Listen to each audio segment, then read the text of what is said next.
Welcome to Innovations and Breakthroughs with your host, Rich Goldstein, talking about the evolutionary, the revolutionary, the inspiration and the perspiration, and those aha moments that change everything.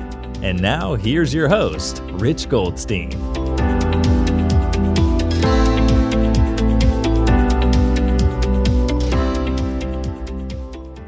Rich Goldstein here, host of the Innovations and Breakthroughs podcast, where I feature top leaders and the path they took to create change. Past guests include Rick Cesari, Barb Serling, and Stephen Key. This episode is brought to you by my company, Goldstein Patent Law, where we help you to protect your ideas and products. We've advised and obtained patents for thousands of companies over the past 26 years. So if you're a company that or a design you want protected, go to goldsteinpatentlaw.com, where there are amazing free resources for learning about the patent process. And you could email my team at welcome@goldsteinpc.com to explore if it's a match to work together. You could also check out the book I wrote for the American Bar Association that explains in plain English how patents work.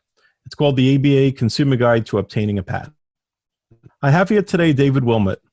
David is a four-time founder and CEO, as well as former executive and also Press Juicery, where he helped expand from $600 million in sales in just 24 months. He's raised more than $150 million to help brands.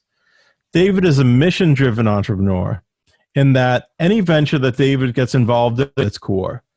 It's my honor to welcome here today David Wilmot. Welcome, David. Thank you, Rich. I appreciate you having me.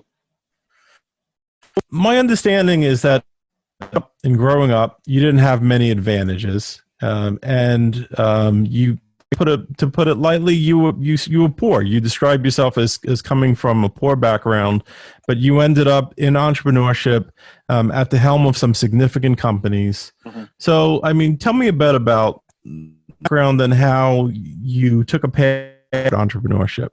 Sure. Yeah, so first of all, thanks for having me. It's exciting to be on the podcast. So a little bit about my background. I grew up very poor. My parents were young. I grew up in a mobile home. And even memories of my parents selling clothing or diamonds or something like that just for food so we could eat. So from a young age, I was forced in some ways, I think, to understand problem solving at a different level, and I grew passionate about community and really innovation even at a young age because of some of the struggles. I think I built for lack of a better word, probably a chip on my shoulder that I really wanted to kind of innovate a new life. And so that's kind of my initial passion toward entrepreneurship and solving problems. Got it. So you wanted to innovate your life. You wanted to innovate, basically that sets you on a path of innovation, is you wanted to create something new for yourself. Yes. Yeah, I think not only just myself, but my family and the community. We lived in a really small mobile home park, and it was a difficult and depressing place. People of all ages, barely struggling to eat, very high crime rates, those types of things. And for years and years, I spent there watching people struggle, and it was sad, and it kind of helped me understand my passion around community and really truly trying to bring people together regardless of socioeconomic status. So that's kind of how I grew up and where my passion for community and entrepreneurship started. As I got a little bit older, into my kind of high school years, my dad founded a company, and so I was able to see firsthand at a young age the difficulties of that. We started the company out of a house. We had an extra room in the house, and he had his desk up there, and that's how the whole thing began. And it was difficult. There were days where I saw him, crying in his office or borderline having nervous breakdowns on the couch, and it was a true reality into the challenges of building something. And so I was very grateful to see some of those early lessons from him.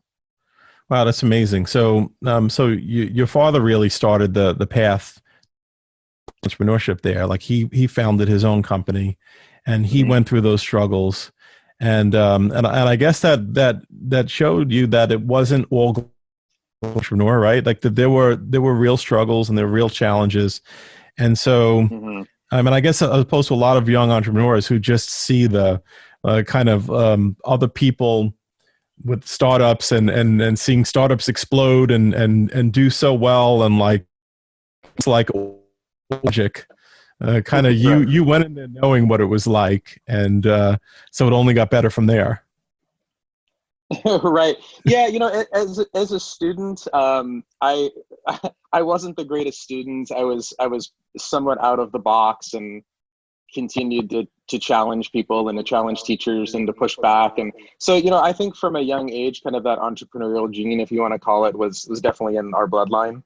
And I think in some ways that's good, in some ways it's bad. But yeah, as I got older, I think, going through some of those challenges and then seeing him deal with the same types of things. A lot of people think that being an entrepreneur or innovating is glamorous, and it's the opposite. It's difficult and it can be lonely. So for me, it was very lucky to see that. And then, in my teenage years, I was already trying to figure out ways to make money. Even 12, 13, 14 years old, I was starting little companies, dealing with baseball cards and trying to figure out ways to make, turn the dollar of a baseball card into $10.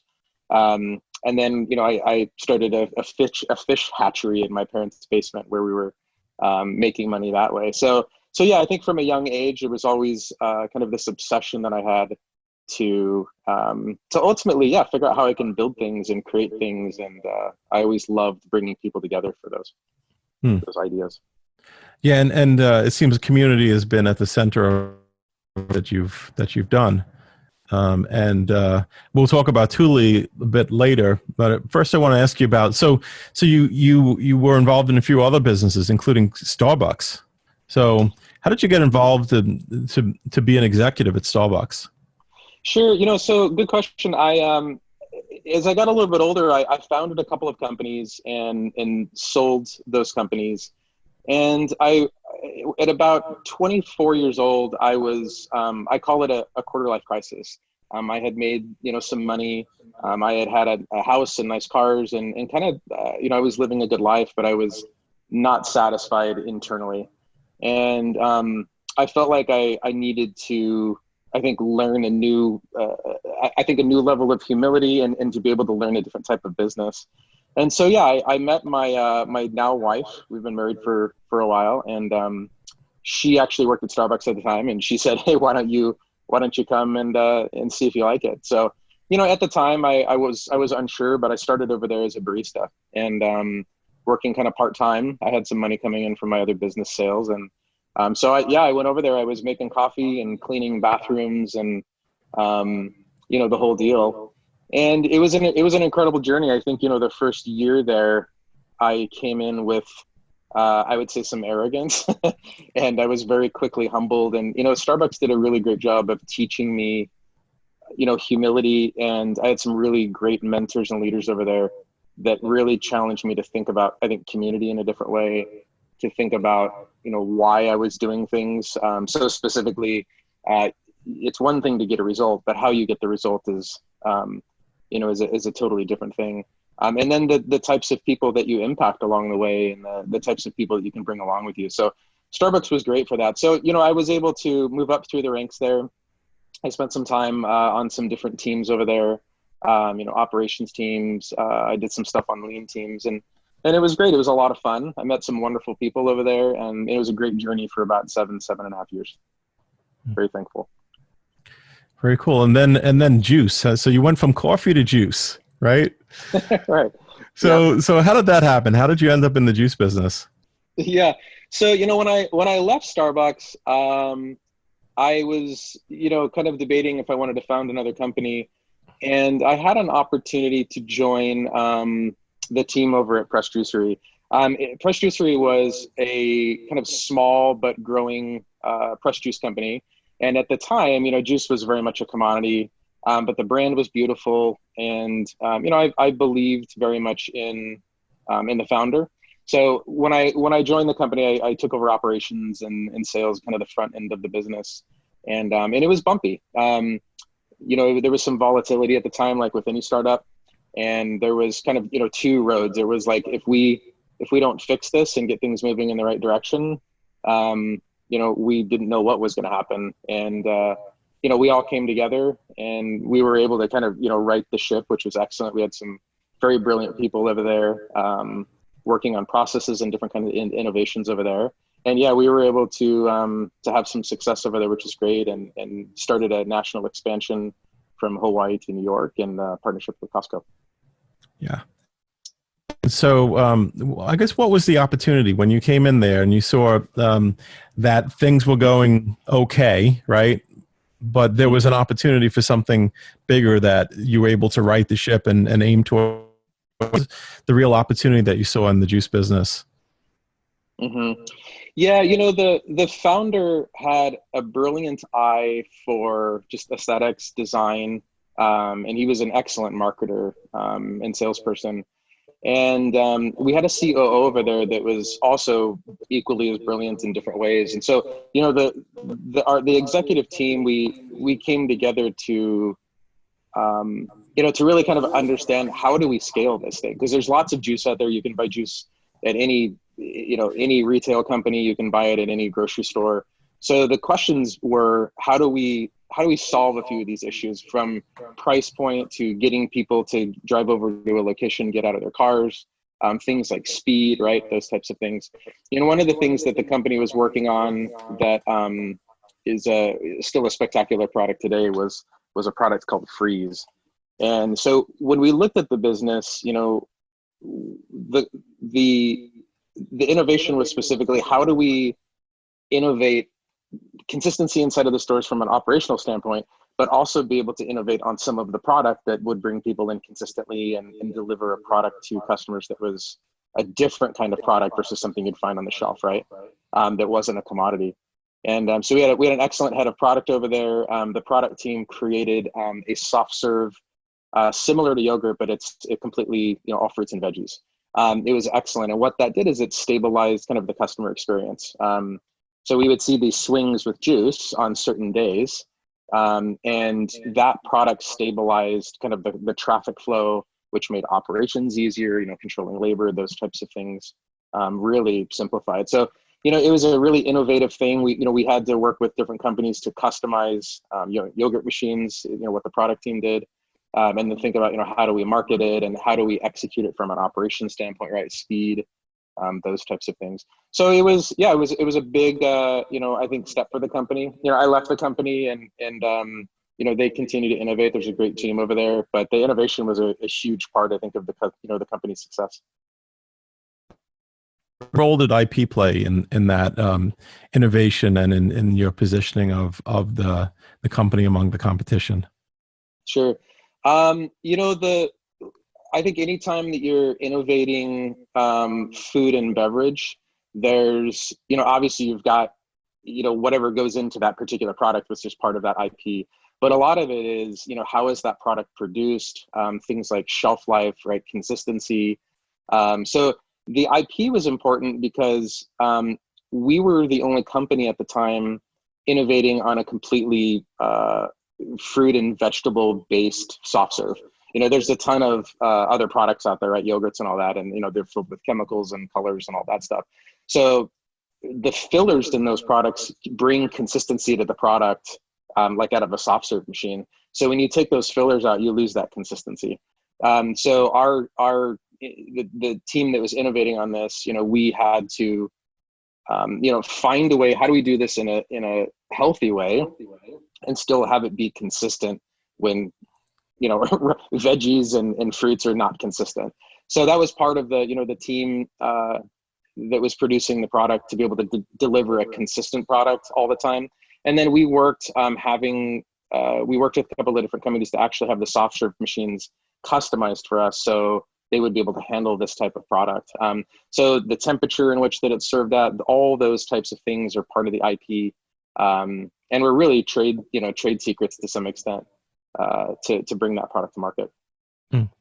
And I guess like you had to solve some problems. You had to solve some problems in terms of how to run juice through a soft serve machine, and like once you solve those problems, then there was an opportunity for IP. And I guess that one of the things is that the commoditized, and so differentiation needs to play a big role. You need to differentiate yourself to compete. Yeah, we had, our head of product over there, Justin was, brilliant guy, and Jill was, another gal that was brilliant on the back end. And yeah, we all worked together on that consistency from where and how the product was put together to kind of that experience into the stores, which my team was in control over. So yeah, we worked together to bring, to your point, the consistency of it was a huge piece that we needed to focus on. And that was probably the biggest inconsistency. And yes, I think specifically with the IP, we were able to get enough data to understand, make some tweaks in the product, tweaks in the machines, and overall tweak in the experience to have it be a, overall great experience. And yeah, it was, I think definitely something that, was a difference maker for the company, and kudos to the product team. And yeah, we were able to have some success with that. And, the company still continues to innovate on that product today, which is great. Great. So I guess one more stop on the journey before we get to Tuli. Code. So tell me about UCode and what was the vision there that what you were. Sure. Yeah. So I joined UCode as a partner, and I was originally interested. So what UCode was is we were building proprietary coding curriculum for kids. And, what was so interesting to me about it is the unit economics were really interesting. But, the founder and I think big picture saw eye to eye on the things that we wanted to execute. And we decided to work on building this thing. And so we started building curriculum. So that was totally proprietary to how we saw, how he saw development and the way that we wanted to teach kids and, bringing people together. And it was so cool. We would see, kids of all ages come into these centers, learning centers, and, whether they were 6 years old or 16, sitting there learning to code together, and they were building things together and, creating things together. And it was cool to see these kids come together. We had a development team that was actually building the curriculum from videos to write step-by-step instructions. And, some of these kids went on to work at Google. And so, that was really important to be able to build our own proprietary curriculum. There was a lot of elements of IP in that, the way that, again, that we taught was very different than some of the other companies trying to do this. So that was a great journey. We ended up expanding a little bit, and, I think some lessons learned that, we all had there, we weren't able to execute to the level that we expected. And so that was a lesson learned that we would all take forward, with us. The company still exists today, and I think maneuvering some different challenges of COVID. But yeah, definitely some good things and some lessons learned. Great. And so then now to the present moment. So Tuli is the company that you are that you founded, that you're currently working on, that you're growing. You're coming out with new technologies, new features for us. So tell me about that. Like, what was the inspiration for this company? What was the thing that you saw out there that said this needs to be innovated? Mm-hmm. Again, going back to kind of my childhood, my passion still is within community. And, when you kind of look around the world, and I'm going to get a little philosophical for a minute.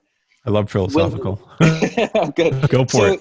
When malls came out, the idea of the mall, it filled a void. And there's a human need that we all have to be part of community, to be connected to each other. And, people are lonely. And, I read a statistic recently, 63% of people in the world have said that they are lonely to some extent in their life, which is a massive number. And, obviously social media, technology and phones and COVID is not helping the situation.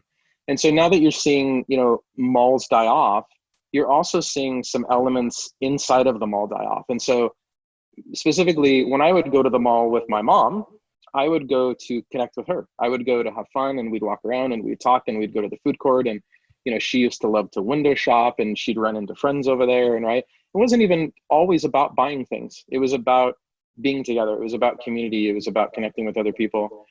And e-commerce today is not built like that. It was never built to be community driven. It was never built to be focused around kind of human connection. And, Meant so to when be it's like click here, add to cart, complete transaction. exactly. And don't get me wrong. I mean, companies like Amazon are spectacular. I think that what Amazon has built is obviously their Amazon, right? It's incredible. But we want to build a new kind of version of that. And we very strongly believe that, data shows that how people are spending time on mobile devices, to the amount of time they're spending on social, to how they're looking at marketing. Some of the old types of marketing are showing that, it doesn't work anymore. And so you're starting to see this shift into not only just social media, but how people are buying. They're buying based on recommendations from other people, whether it's friends or family or influencers or celebrities. You're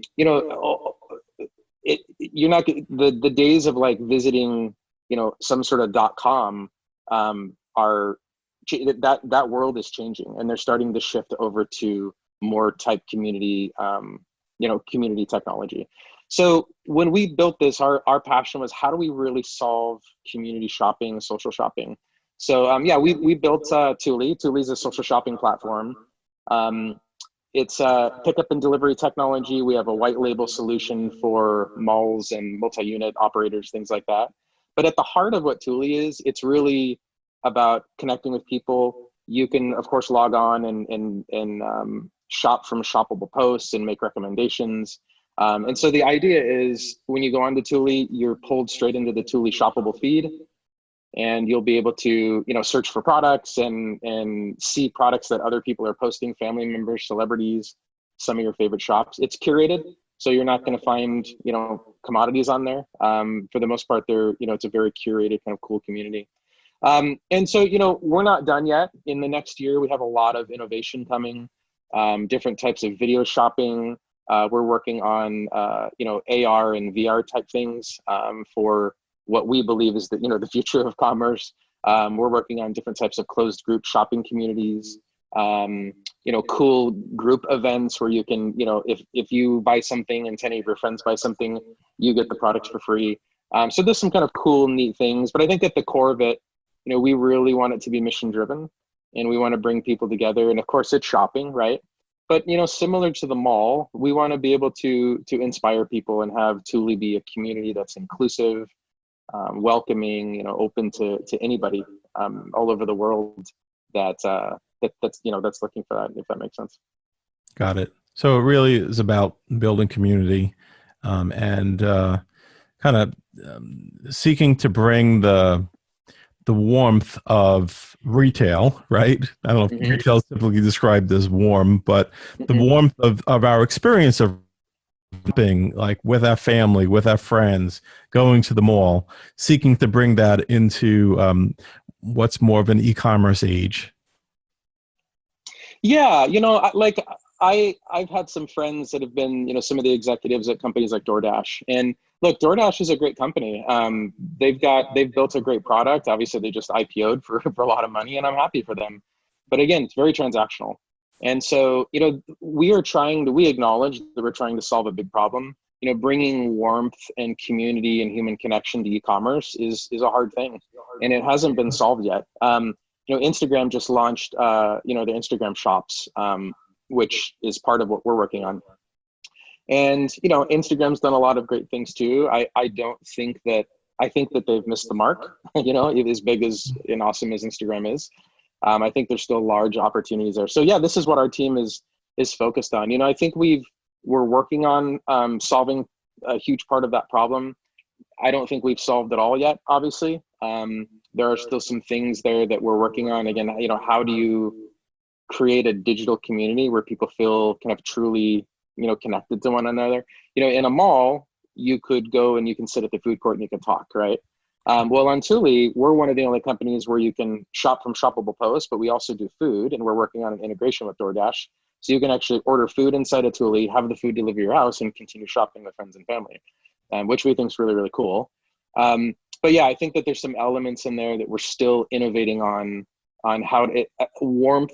When you think about warmth, how do you define that in the digital world? And that's really what the problem is. So yeah, we're working to solve that. We have a great, team of people that are passionate about this and passionate about bringing communities together. And yeah, that's really what our obsession, and we're maniacal about it. So still some work to do, but we'll get there. Fascinating. And so there's some features and aspects of it that you're working on now that you're particularly excited about. Do you want to talk about? Yeah, definitely. So we've got version 2 of the app that'll be coming soon in the next few months. We've got some cool elements of video shopping. We're defining kind of what the group shopping experience is going to look like, and we're working to add in some elements of warmth. So think about when you go onto any type of shopping platform, again, it's very transactional. So for us, we want to think about how do we inspire people every day. And so, some of these things are little things, but imagine being able to open an app and be inspired by a community quote every day. Imagine being able to send somebody inside of the platform a random encouragement with the click of a button. You can encourage a friend or whatever that may be.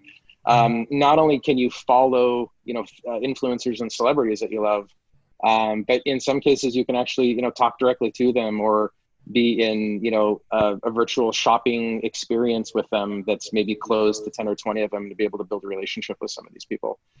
So there's some really cool things that we're discussing right now that are coming over the next 12 months. Our development team has their hands full because I've been called, crazy at times. But that's okay. I think our goal is really to innovate commerce and to bring a new experience. One of the cool things that we have inside of Tuli that I love is we've built in an influencer agency inside of Tuli. So for all of these merchants that maybe don't know how to market, don't know how to engage with influencers, it's built into Tuli. So they can log on, they can find an influencer that they like, and at the click of a button, they can market through that influencer and run campaigns, not only on Tuli, but a lot of the other social platforms as well, whether it's IG or Facebook or YouTube or Snapchat, whatever. And so that's a really cool thing. And we're working on, again, some of these influencers are really amazing people, and they very much align with our values and our mission.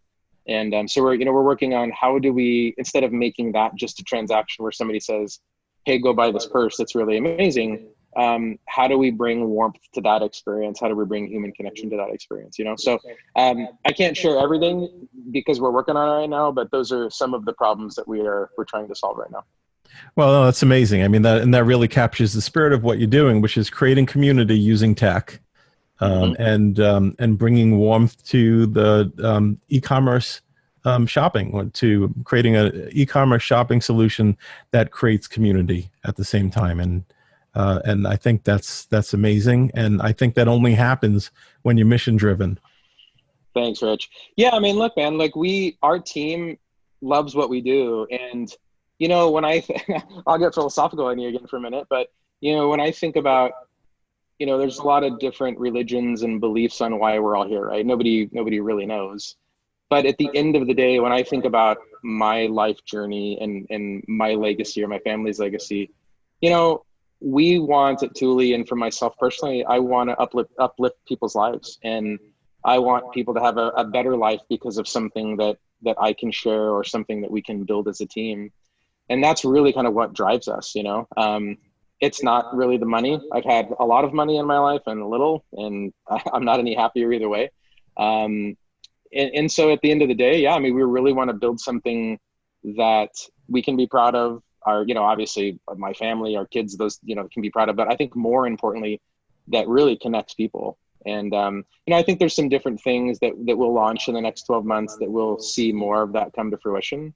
But yeah, I mean, we want Tuli to inspire people. We want Tuli to be a place again where, if somebody's feeling down, they can come to Tuli, and they don't even, of course, sure, we want people to shop and buy things. That's how, we make money and merchants make money and the whole thing works. But, more importantly, we want to be able to build elements in there that bring people back and bring people back in the right way. There's, as you probably know, a lot of these social media platforms have done different types of things to hook people, right? Like the notifications is a dopamine reward that's pumped into your brain every time you see that notification. It's the same thing conceptually that drugs do to your brain. And so, there's a lot of thought that goes into that. And so we're trying to understand, how do we build a social shopping platform that's, I think, morally and ethically a little bit different. Still, of course, a place where people want to consistently come back to, but we want to be able to build that hook in a way that makes people feel great instead of makes people feel, sad or depressed. And there's a lot of data that shows, if people go on the more people use Facebook, the more depressed they are, is what the data supports, right? And so we don't want Tuli to be that. We want, the more people that visit Tuli, the more positive, the more inspired they are, is really what our goal is. Yeah, that's amazing. And it sounds like that's what you're doing. And so if people want to learn more about you or get in contact with you, how do they go about doing so? Sure. So they can send an email to info@tuli.com or press@tuli.com, and that's just TULI.com. And yeah, we would, if anybody has questions, we'd love to hear from you. If you have, there's any, curated merchants that have an excellent product that think would be a great fit, we'd love to connect you with our sales team and welcome you to the Tuli family. Great. So David, thanks so much for being here. Really appreciate your contribution to our audience. And again, thank you. Rich, thanks for having me on. I enjoy the podcast, and I look forward to chatting with you again. Thanks for listening to Innovations and Breakthroughs with your host, Rich Goldstein. Be sure to click subscribe, check us out on the web at innovationsandbreakthroughs.com, and we'll see you next time.